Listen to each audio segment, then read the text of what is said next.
We've reached the top of the hour now, and so I'd like to formally welcome you to the start of this, our second session in the conference, The Secrets of Workforce Management. Delighted to welcome, well, we're going to have three speakers today because I'm going to do a short presentation as well. Paul Jackson-Moss from the Forum. Paul, you've been working in workforce management for a long period of time, or resource planning, so you've got quite a number of secrets to share. Yes, I have, and as I mentioned earlier to you both, I've tried to cram as many of those as possible into the slides, so apologies if for the amount of words. I'll try and get through them as quick as possible, but hopefully you can download them afterwards if there's anything you missed, or contact me and I'll be more than happy to go through them again. So I'll be also doing a short presentation looking at some of the academic research that is coming into forecasting, and delighted to welcome back Rick Kasiba from Genesis, who was very well liked on our webinar of the same title last year, and we've got completely different secrets to share with everyone. Rick. Great. This is cool. I really enjoyed it last time. Excellent. So lots of content overall. We're in the chat room as per ever. Here's the address: callcenterhelper.com/chat. Just a reminder: hashtag tip for a tip, hashtag question for a question. And here's an example, and here's quite a nice bottle of champagne for the best tip, or a box of chocolates, or an Amazon gift card. We've been asking the question in the chat room: what is your service level target? And why was that target chosen? So if you'd like to put those into the chat room as you go through. And we're going to be asking a poll question, which is: what are your top scheduling problems? So perhaps select up to three problems here. Are the problems volatility, big variances in the peaks of the number of calls or contacts that you have? Is it your problems meeting service levels efficiently? Is it getting user buy-in, or your schedules do not fit with user preferences? Is it dealing with absence and lateness? Or is it dealing with requests for holiday and time off? So if you've got any other answers that aren't on that list, if you'd just like to add those into the chat room, which is callcenterhelper.com/chat. So we've got here a sample size of 179. So just share the answers with everyone. And Paul, looks like the top one there is volatility, peaks in the number of calls or contacts. Yeah, interesting. And good at the same time, because we're going to talk a little bit about volatility and flexibility. Indeed. So it looks like the other issues, the big one on there is dealing with absence and lateness, meeting service levels efficiently, and finally at the back is actually requests for holidays and time off and getting user buy-in. So it looks like, generally speaking, most centres seem to be doing a reasonable job on that. So I think probably with volatility top of that list, probably is a good time now to hand across to Paul, and I know that was one of the subjects you were going to be talking through. So Paul, if you'd like to put your slides up and absolutely. Share your thoughts. Indeed, we can. Excellent. Right. Yeah. So thanks for the introduction earlier, John T. Again, my name is Paul Jackson-Moss, specialist at the Forum.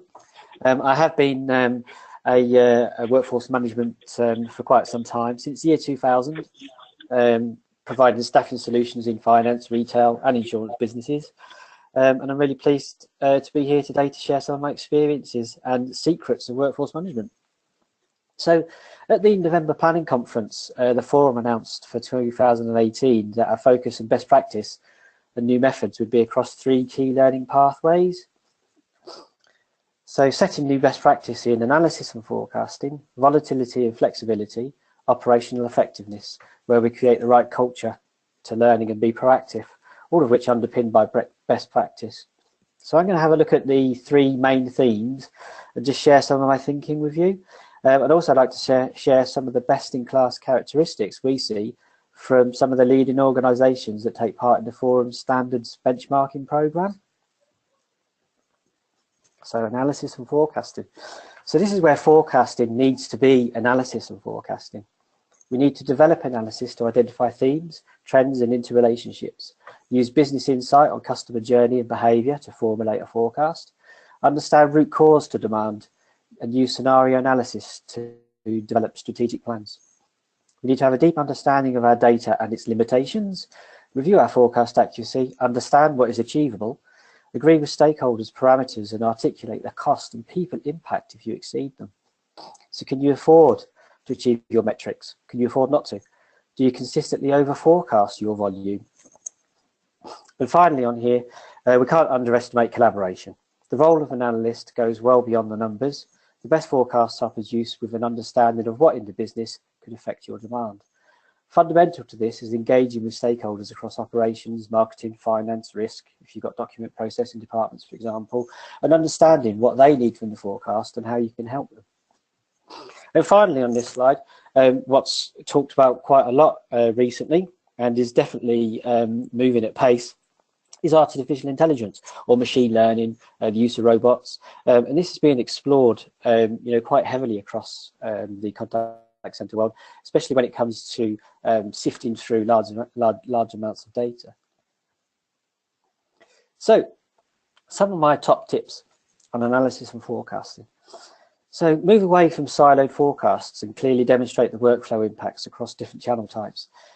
We should look to link models and aim to create a central database across your significant channels, driving improvement by analysing and visualising contact across the end-to-end customer journey.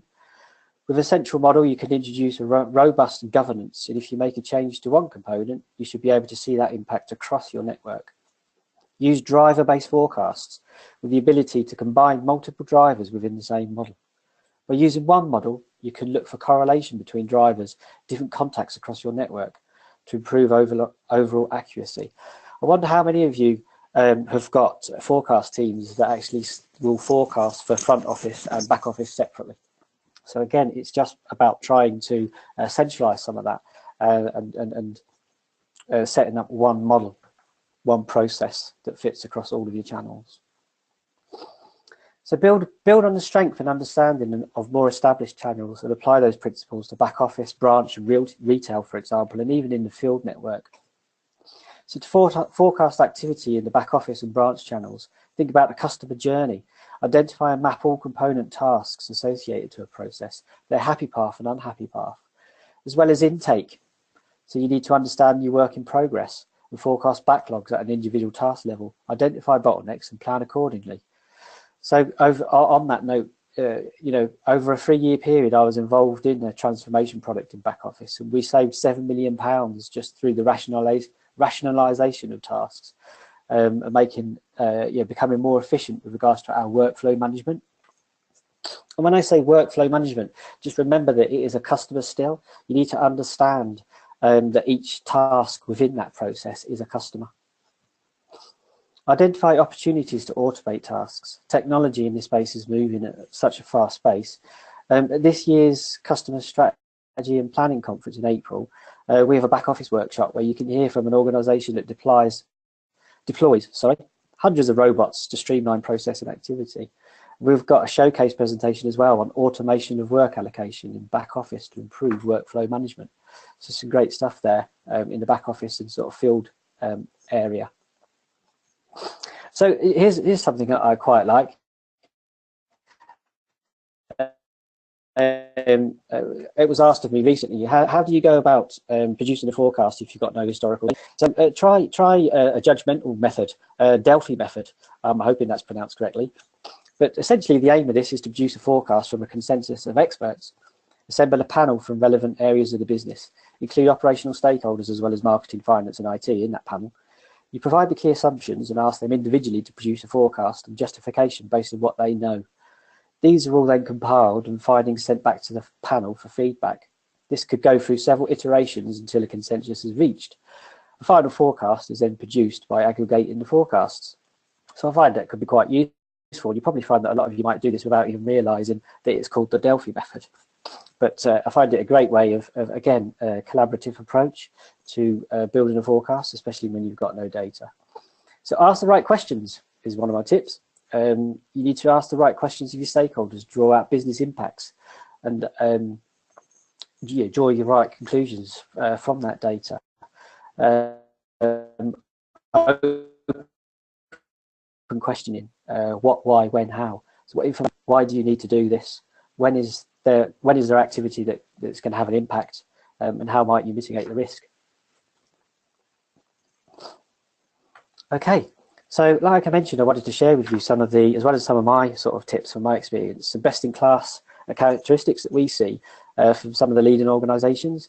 You can see there analysts working closely with stakeholders to operationalise volume and shrinkage. So this is where you need to apply the same rigour to forecast and shrinkage as you do for demand. Understand employee behaviour as you would customer behaviour. Forecast the employee life cycle, trends in attrition, absence, shift change requests. It's not just about the volume or widgets of work. You really need to be forecasting behaviour within your organisation.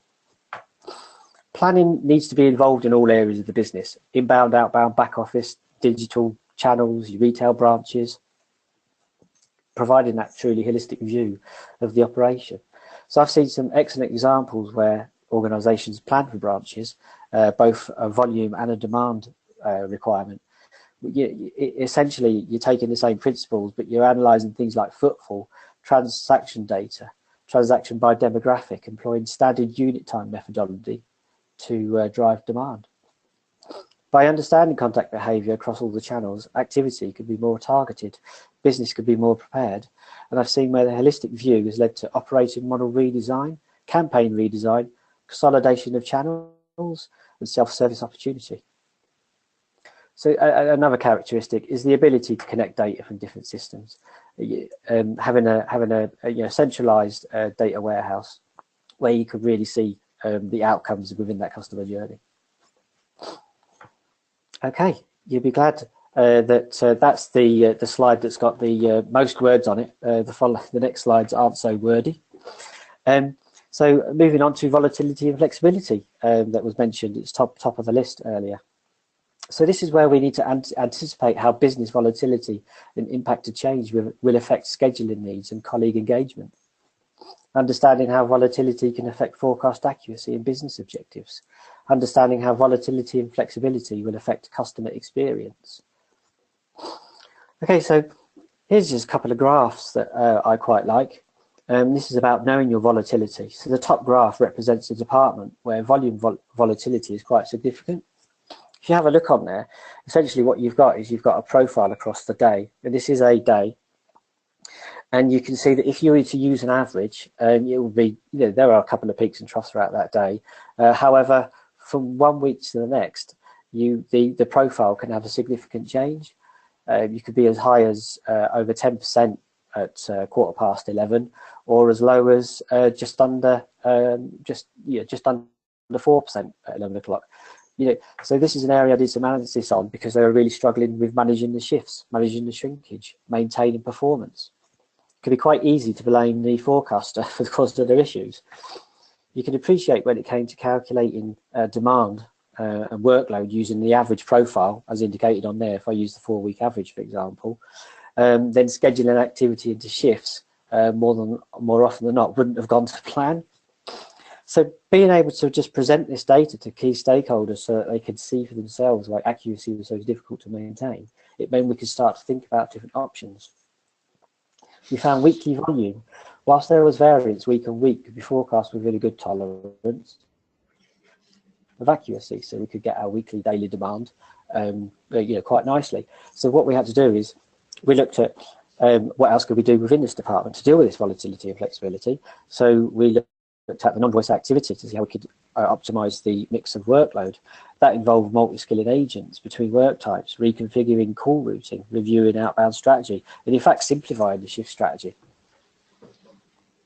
The second graph on here, again, is quite a nice graph that I really like to use. Sort of looks at your volatility and flexibility capacity over a year. And this is weekly. So you can see what our BAU capacity would be like in terms of the number of hours that we're able to deliver. You can see what our demand looks like. So that's the red line, and that as how that flexes and peaks and troughs throughout the year. But quite importantly, what you can use this graph for is to show stakeholders exactly what your capacity, what you can reach, your upper and lower capacity is. So by using annualized hours, for example, minimum 25 hours or maximum 45 hours per week. But again, it's just a really nice way of being able to articulate what your volatility looks like and your your requirements for flexibility. So if we just have a look at some of the best-in-class characteristics that we see. So building a robust historical data set is an absolute must. You need to be capable of informing profiles, provide key lessons that enable data-driven decision making. Establish variability of your forecast. Understand your standard deviation, as we've just been talking about. How flexible do you need to be? Understand how interaction and links between different channels present an opportunity for flexibility. Improve business understanding and integrate plans across channels. The detailed understanding can in fact help shape your commercial plans and campaigns. So I've produced forecasts and strategic plans in one particular area where, due to historical product design, maturity activity would all land at the same time, sometimes meaning demand was about 180% above BAU, but by understanding the maturity profile across the year, we were better able to plan. By linking all the channels, we could plot the impact on demand in front office, back office, our branch network. We knew where to allocate that resource, even move resource between our retail or branch network. But more importantly, we started to look at how we could design future maturity dates, so future products, in a way to remove some of that volatility. We were able to tailor maturity packs to drive customers based on their demographic to more efficient channels, including self-service. So again, by understanding what your volatility is, it's about driving your sales campaigns, for example, engaging with marketing and the operation to look at how you can take some of that volatility out of the business. Flexibility and volatility is also about exploring scheduling strategies. So your self-service ability, the balance of scheduling versus non-scheduled activity, exploring things like guaranteed holidays. How can you implement something like that into your organisation, especially if you've got very heavily reliable on flexibility. So some of the leading organisations transform the way of working by seeking genuine work-life balance between people and business. They offer shift options, fully flexible annualised hours, start and finish time by plus or minus 2 hours. So I know I'm probably running out, getting close to time, so I'll just go through this quite quickly. So operational effectiveness. So this is where we create the right culture.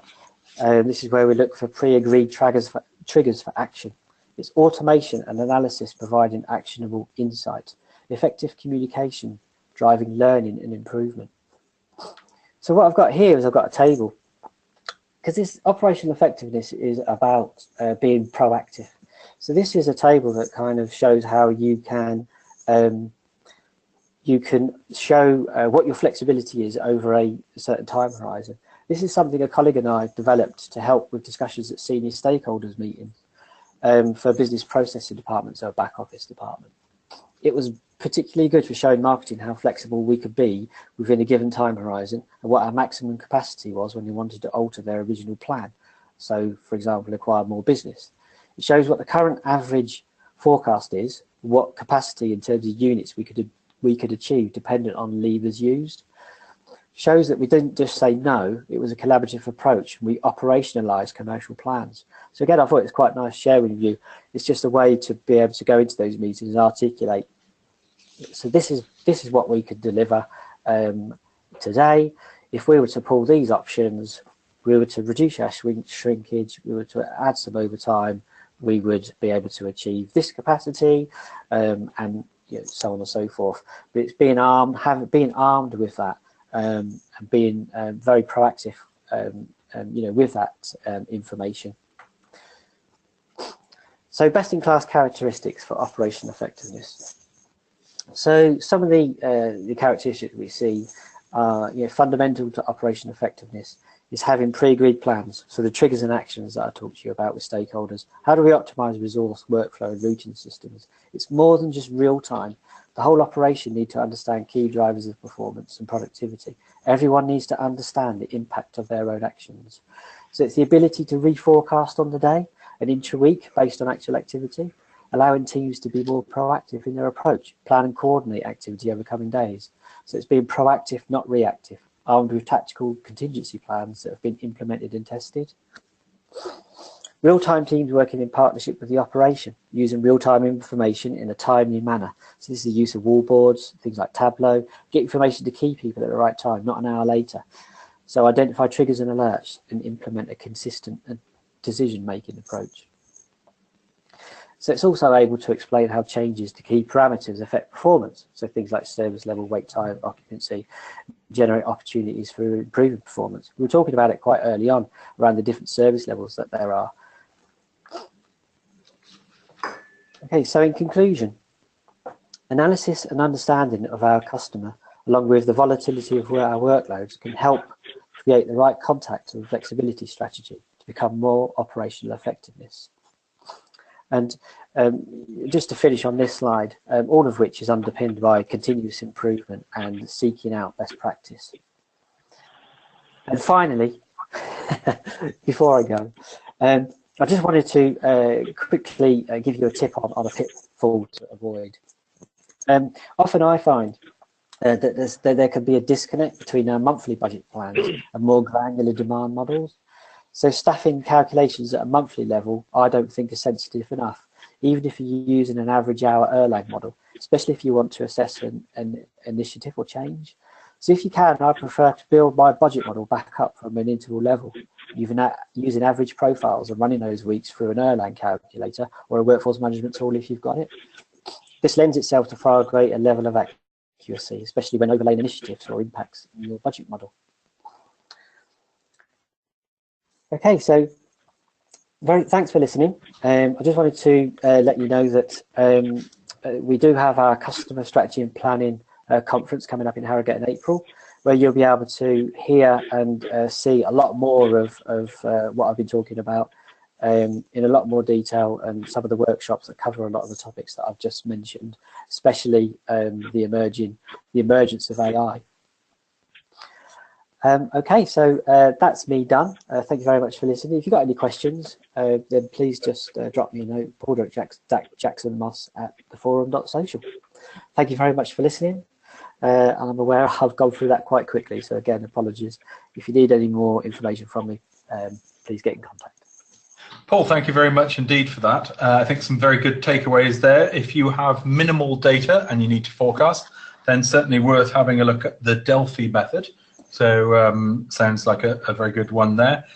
If you've got volatility in your call or contact rival profiles, don't just start the average. Have a look at what that what those limits would be. And I think a lot of work on forecasting now is not about just having one number. It's about how to be able to deal with uncertainty.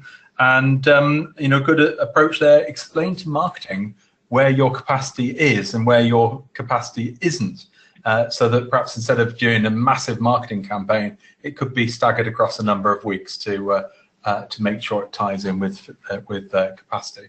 So I think some great feedback there. We're going to now jump across to a poll, and we're going to be asking a poll question of you, which is, how do you generate your forecast for the number of contacts, say, for next month? So how do you generate next month's forecast? Do you do it manually, and you can select more than one here? Do you use spreadsheets? Do you have an in-house system that generates the forecast? Do you use workforce management software, or do you have some other forecasting software that you use? And again, if you've got more than one, if you'd like to select those. Rick, where do you think the answer's likely to come here? Spreadsheets. Well, let's have a look at where the answers come here. We've got a sample size of 208 in terms of what we've got here. Spreadsheets indeed do come out the largest there, 73% of people using spreadsheets. 47% using workforce management software, 42% people doing it manually, 8% using an in-house system, and 4% with other forecasting software. So quite a range of different techniques there. Well, I'm just going to do a quick presentation before we break for some look at the chat room, and I just want to share with you some of the latest thinking in terms of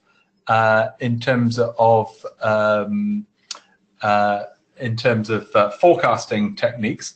And so last year we had a look at some of this, and we are now coming up to just over the 100th anniversary of the Erlang-C formula. Being able to dig out from the archives the actual entry that was first published in English in tail end of 1917, and the Erlang-C formula, very useful, can work out the number of advisors needed for a number of calls and a particular service level. But it does have one limitation, and it doesn't look at call abandons. It assumes callers can wait for an indefinite time. This is probably the most common method of generating staffing numbers, but it does have that limitation. It was extended in 1946 by a Swedish mathematician called Conny Palm, and he developed Erlang-A, where A stands for abandon. And this basically works out the number of abandons based on a patience level. There's quite a good paper here written by Avi Mandelbaum in Israel, where they look at how to model that. And there are a number of differences between the two staffing models, so it's quite interesting to look at.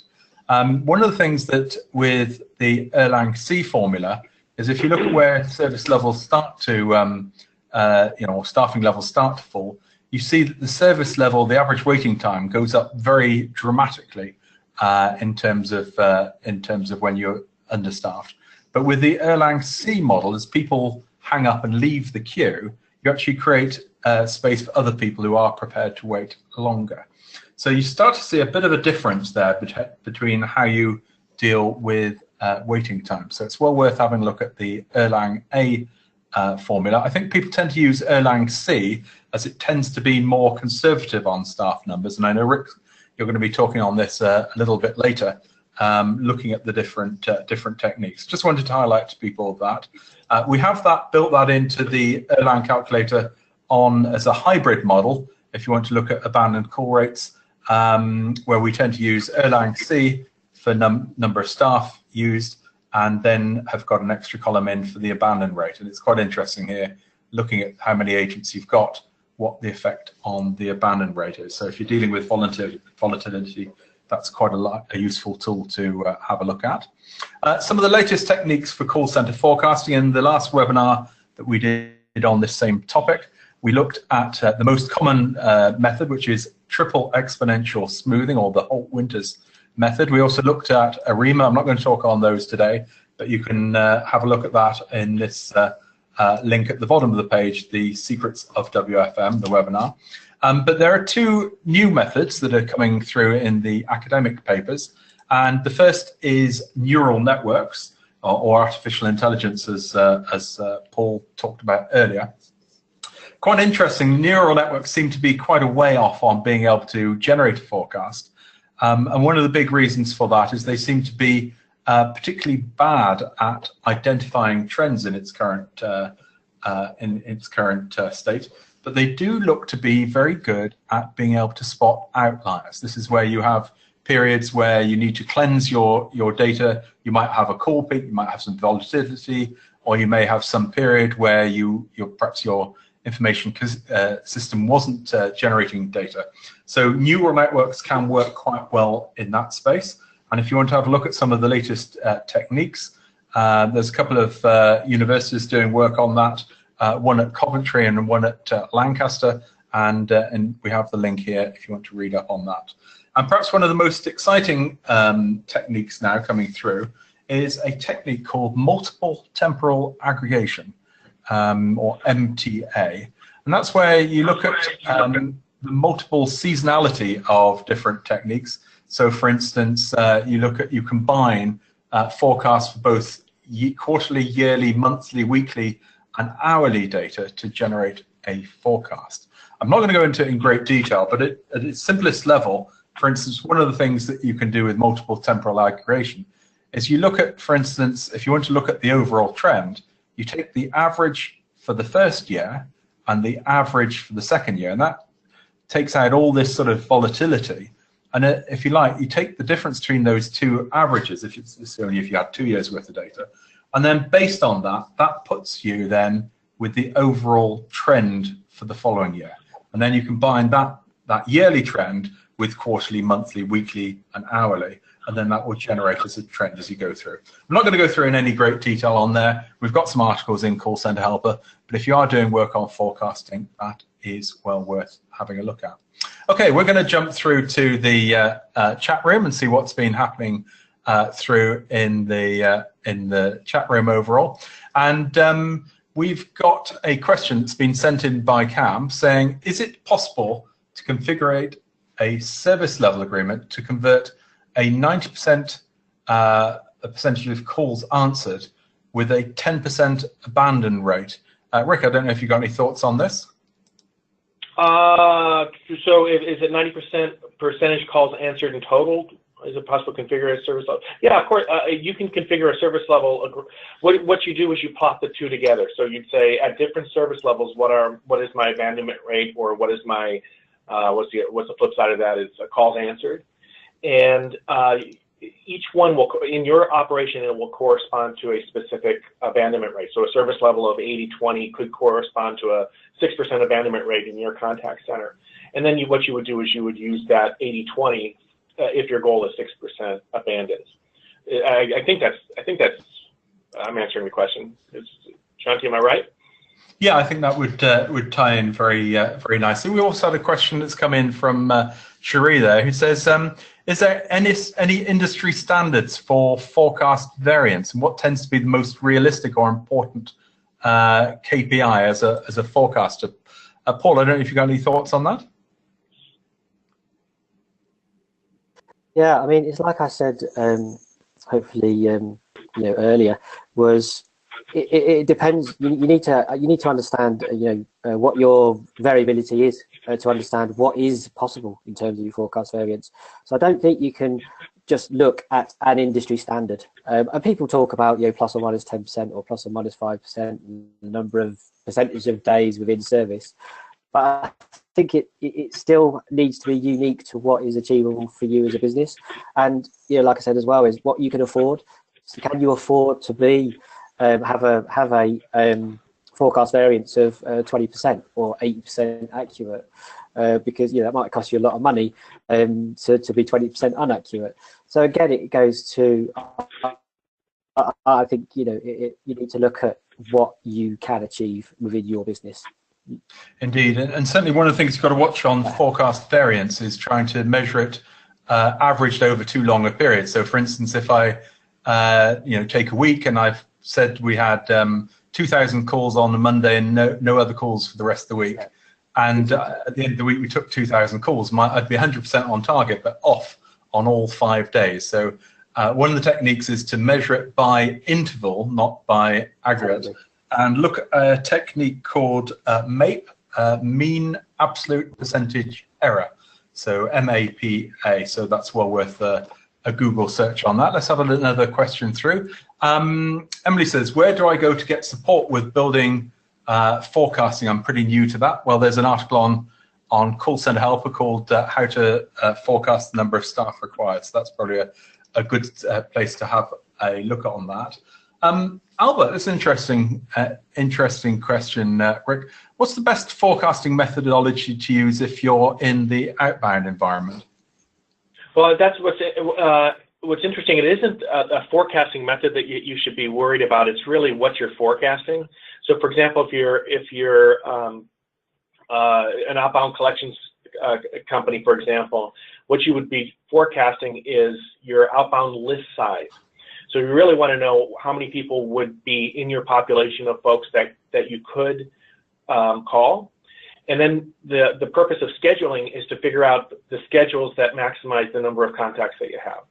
So you're not really you might be forecasting handle time, you might be forecasting probability of somebody picking up the phone, but really the focus isn't, the method isn't the important part, is make sure that you're forecasting the right things. So it's list size, it's probability of contact, probability of right party contact, probability of handle time, given I get the right person on the phone versus the probability, what's the forecast of the handle time if it's the wrong person on the phone. It's those sorts of things that you'd be looking at for outbound. Okay, and let's have a look at another question we've got through. It's been quite active on the chat room. Emily posed the question, I struggle with lunches over the busy periods on calls. How do you manage this as the team need their breaks?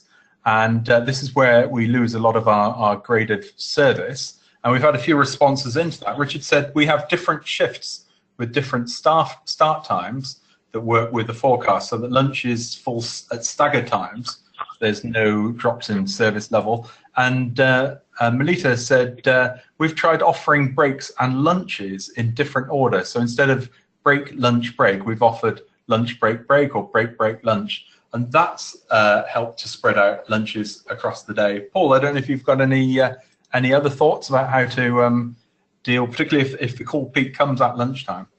Yeah, I mean, I agree with some of those. Looking at the staggering of these shifts, so that you kind of build your building blocks, so that you're building people into your business as the volume comes in, but enough to enable colleagues to take a lunch or break. And yeah, definitely flipping it around, so having the breaks and lunches at different times of the day, but also try with different lengths. So don't think it's got to be rigid at 1 hour or half an hour. 45 minutes. It can depend on your contract type. You might have different options. They might have different break and lunch lengths within a particular shift. So it's trying things like that. Excellent. Well, it's probably a good time to jump across to Rick. I know you've got a lot of graphs you want to share with us, so perhaps if we can put your presentation up, and if you take through some of your thoughts on the secrets of workforce management. Sure. So first off, I want to thank you all for taking time to listen to us today, and of course thank Jonty and Rachel for arranging all of this. I'm going to talk about three things, and I hope to be quick enough so that we're done by the top of the hour, which is we're going to talk a little bit about forecast and forecast variance, and when is it time to reforecast? We put together a forecast, we notice that there's variance, and should we reforecast? We'll talk about a model that will allow us to do sensitivity analysis, and then do a couple fun what ifs using the sensitivity analysis. And I'll talk about some of the things that are changing in forecasting now, the technologies that are changing in forecasting that allow us to do all sorts of really cool things in an automated fashion. So first thing to talk about is variance analysis. Now, what variance analysis is I think we pretty much all know, it's basically looking at your forecast of anything. It could be your wage rates, it could be your volumes, it could be your handle time, it could be your sick time, and seeing what's different in the, I forecasted X and it came in at Y, and it's noticing that there's a difference. So going back in time, looking at your forecast and seeing whether there's anything that's different. Now, forecast variance should be viewed in a certain way. It should be viewed as kind of the canary in the coal mine. And what I mean by that is, why is there variance? Well, there's a whole bunch of reasons why there could be variance. One of, the most obvious one, and the one that senior management tends to focus on, which is that we just might have blown the forecast. We screwed up and we put together a forecast that wasn't right. However, the thing that I think the way that better companies look at forecast variance is as though something's changing in my environment. So for example, something external to my company could have changed, and therefore people are calling me for very different reasons, and therefore my volumes are off and my handle times are off. Or maybe something internal has changed. One of our supervisors have talked to the agents and told them, we would like you to be, take as much time as you want with the customer because we're trying to improve our customer service. That, something that's internal has changed our operation, and therefore our handle times are at variance. Or maybe we just have something that we can't quite quantify. It's some sort of blip and we expect things to come back. But the forecast variance should be seen as an early warning signal. So the healthier companies will look at your forecast as your baseline and actually what comes in as something to be watched and monitored. So given everything that we know here, we know this is our forecast, and then we notice that things are changing. Maybe things are changing in our environment. It's not necessarily that I blew the forecast, but things could be changing in our environment. So one of the questions that you should always ask yourself is the variance actually significant? What I've popped up here are two different sensitivity analysis curves, and we're going to talk about sensitivity. Really what it is taking, if you have a model of your operation, it's varying a performance driver and see what happens to performance. In this case, we're varying on the upper right-hand side where my mouse is, we're varying the number of calls and seeing what happens to my service delivery as my volume changes. So in this case, let's say that we know that our volumes are plus or minus 5%. Well, that would lead in our operation to a service delivery variance of somewhere between 59% and an 82% service level. Say, assuming that your goal is, say, a 70% service level. Or on the left-hand side, this graph down here, again, I'm varying the number of calls that I get and seeing what that would do in terms of the number of FTE that are required. So by plotting a variance analysis, a sensitivity analysis curve, I can see the cost associated with the volume variance here, which is kind of cool. So the question that you have is we're noticing variance. The question is it error? Have I made a mistake with my forecast, or has it really changed? And so here's just some rules of thumb that you can use to sort of figure that out, which is if I can tweak my model, if I can go back in time and say, if I were to have chosen a different forecasting method or a different forecasting model within that method, that would have encompassed what's happening today. Maybe I just made a mistake with my forecast. I chose the wrong one. So was it my modeling choices that actually made a difference in the accuracy? Another thing is, if you talk to people in your contact center, talk to agents, talk to supervisors, if nobody knows why the volumes are coming in higher or lower than we expected, but maybe it is something that I messed up with when it came to my forecast. However, if I have to forecast or throw my forecast away and come up with something completely different, well, then maybe it's not necessarily the forecasting technique that I messed up, but it's things that are changing in my environment. Did I have any way of forecasting this right? If I didn't, well, then maybe it's change. But here's the big one, and I've seen this time and time again, which is that if we're hearing about change in the news, if our agents are speaking about it, if somebody says, at the water cooler, do people have water coolers anymore? But as people are chatting about it, that hey, we're getting a lot more calls about our mortgages or something that's different than what they would normally get calls from. Well, then something radically is changing in our environment. And so, like I said, is the best companies view error as change and not necessarily as forecast error. The very first thing you should do when you see variance is to go back and say, hey, what's changing in our environment? That's more healthy. So let me talk about what ifs. The first thing that we have here is in this graph on the upper left-hand side. This is from a white paper that we did a few years ago. I think this white paper is available on the Genesis website. But it's a very simple thing. We took actual contact center data, and we plugged in what happened over time historically. So I knew how many calls I had, I knew what the handle times were, I knew how much staff I had. And so I should be able to plug that into my model, an Erlang C calculation, or in this case, a simulation model, discrete event simulation model, and see whether my model predicts what actually occurred, if I know what my inputs were. So you can see here how accurate the simulation model is. It hugs what actually occurred. I'm a little colorblind, so I think this bluish line here is what actually occurred, and the reddish line is the simulation. It hugs it very nicely. That means I have a valid model. And the model underneath it is that old Erlang C calculation. As you can see, there's a pad, meaning it underpredicts performance and hence overpredicts the amount of staff required. But so I can't quite use Erlang C for doing these what ifs that I'm going to show you, but I can use the simulation model. So let's talk about simulation. One of the things to realize is that forecasting, we're going to do the same exact thing. Here I have call volume variance, and I'm going to see what happens to my service levels because I have call volume variance. You can see if I'm off plus or minus 5% in this particular case for this particular call center, that I'm going to be off plus or minus about 5, maybe 6% on my service delivery. And this is where the rubber meets the road, is how bad my service gets because of my forecast error here.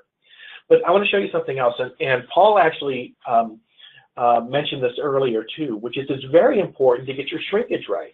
So here I'm off 3 raw percentage points in shrinkage, and you can see I have the same variance when it comes to service delivery as being off 5% on my volume forecast. Now this is interesting. Managing shrinkage is actually very, very important, but also forecasting those things that you cannot control is also pretty important.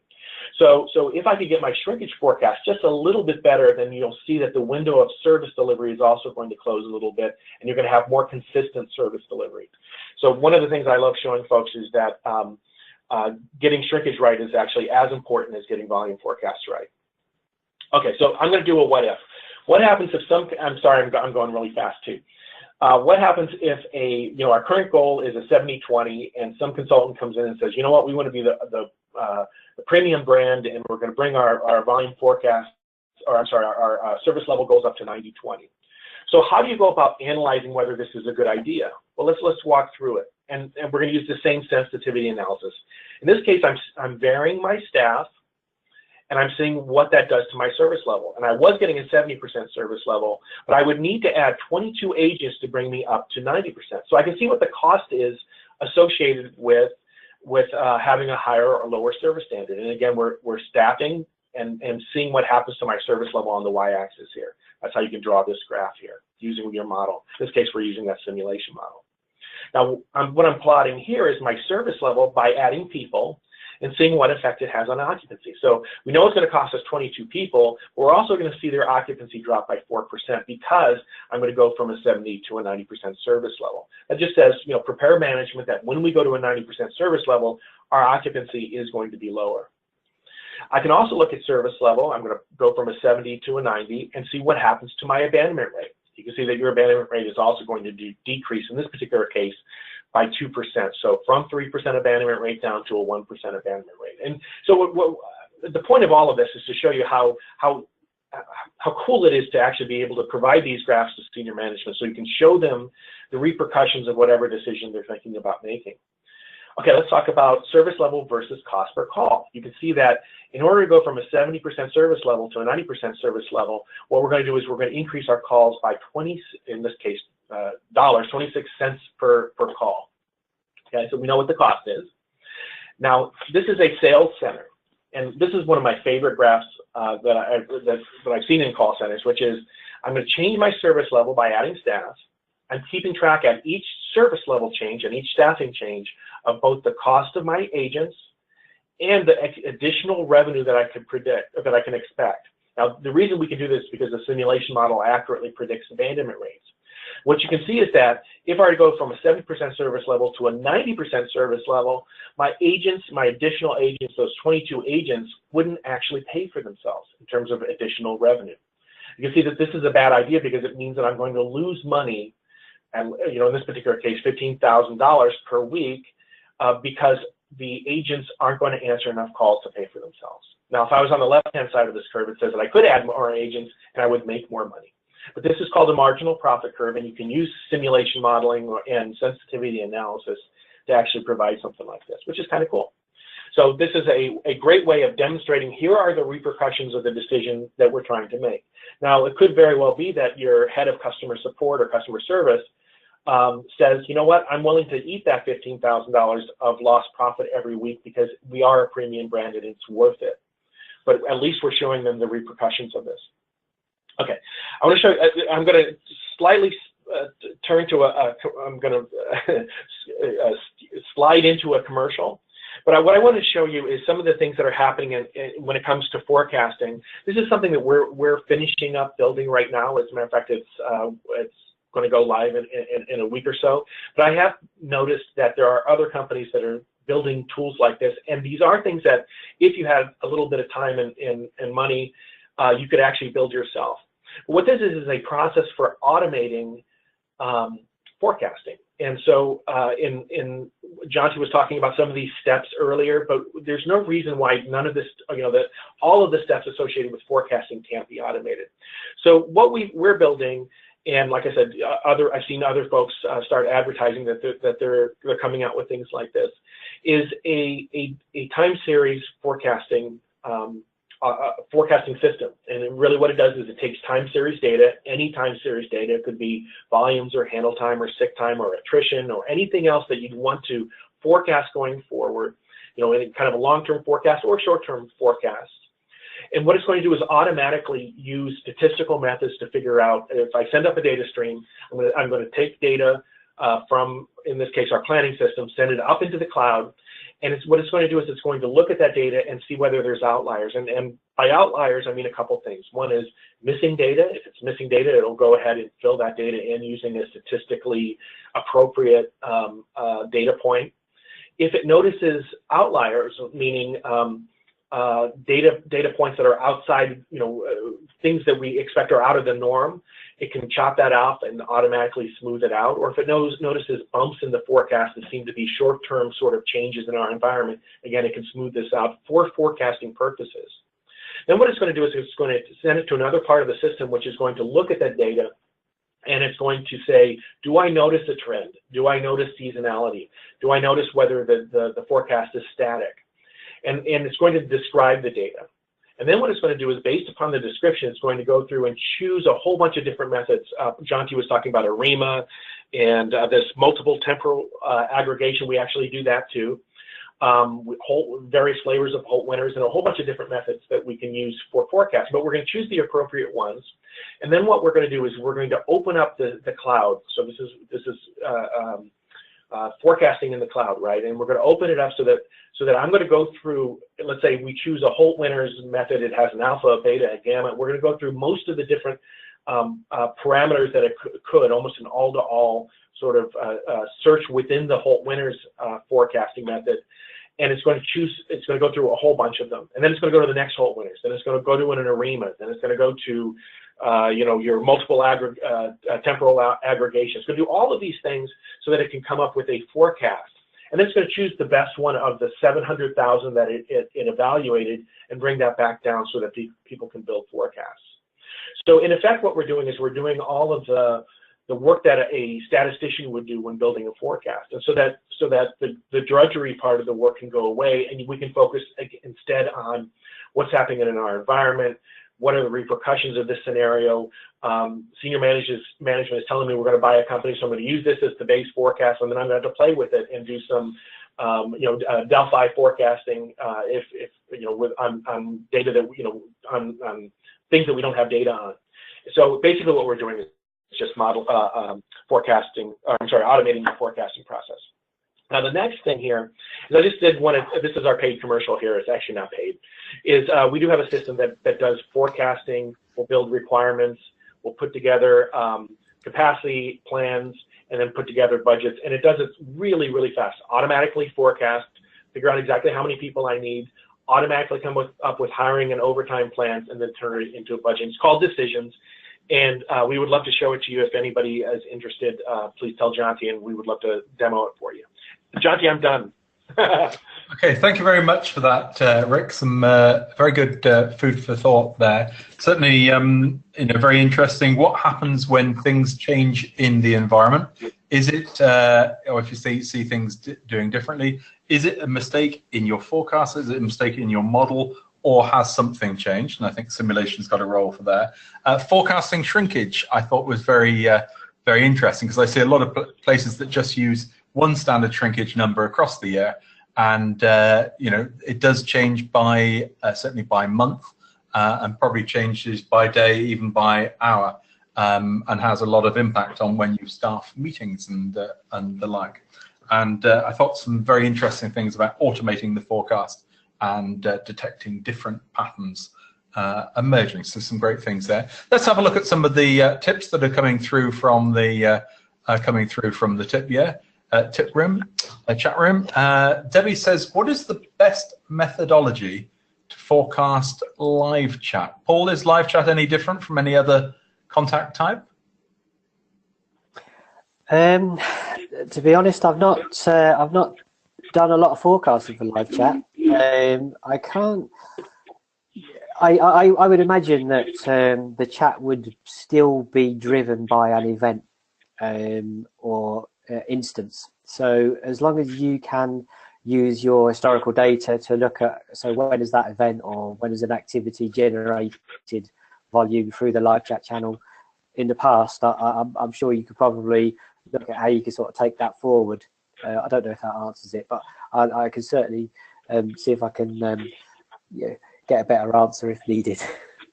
I certainly think live chat is very similar in its forecast methodology. The only complication being things like concurrency is in the scheduling part of it, is converting the forecast on numbers to the actual number of people needed, and really that's generally speaking a bit beyond Erlang, which tends to require one single type. Shane says we're just introducing a flex line within our shift pattern.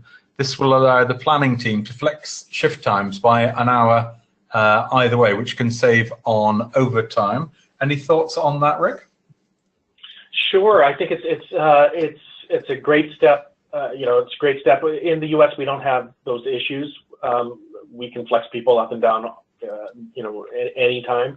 But what I understand about the way that Europe works with their employment contracts and stuff, having this is going to be very, very beneficial for you folks. And we've had a question from Cherie. Says, speaking of Erlang C, does anyone have a forecasting method for FTE requirements, a monthly, weekly level that allows you to forecast to service level and ASA rather than just to workload shrinkage and occupancy? I think there is a sort of mistake that people do sometimes forecast at a monthly level, rather than actually the monthly level is made up of a whole lot of interval data. Rick, I don't know if simulation helps here. Oh, it definitely helps here. But what you won't be doing is it's not quite forecasting service level. Really, what you're doing is you're forecasting these other items, and you're using your hiring planning. If we're looking week over week into the future, the service level that you'll get is a result of the staffing decisions that you make. So if I decide to hire this week versus the week after, I'm going to have different service levels in each of those weeks. So what you do is you build the forecast of your volumes and your handle time and your sick time and your attrition and all that sort of stuff. And then you overlay on top of that the number of staff that you're going to be hiring, and you can see what's going to happen to your service levels. And yes, simulation is the way to go with that. Richard has sent through a tip that says, create what-if scenarios. If improved service level by 1-2%, how will this be reflected in terms of the bottom line? Workforce management and central functions will likely see improvements in both service level and staffing costs, less overtime, less staff, improved attrition. I guess that ties in with both points that Rick has made, and also Paul about doing what-if with volatility, which I think can be very good. But let's take one final question. This is quite an interesting one. I work in a contact center for an insurance broker. We have around 150 staff taking calls across all departments. We have no centralized workforce management or capacity management role. How do I convince the board to invest? Paul, the old rule of thumb used to be sort of when you hit 50 agents, you should have a WFM, system and resource planning. How would you convince the board to invest? So I'm assuming you got some data of some kind. Looking at the thing I would start with, I would imagine if you've got no kind of tool, whatever, you're kind of struggling in a claims environment to deal with the front office versus the case sort of management.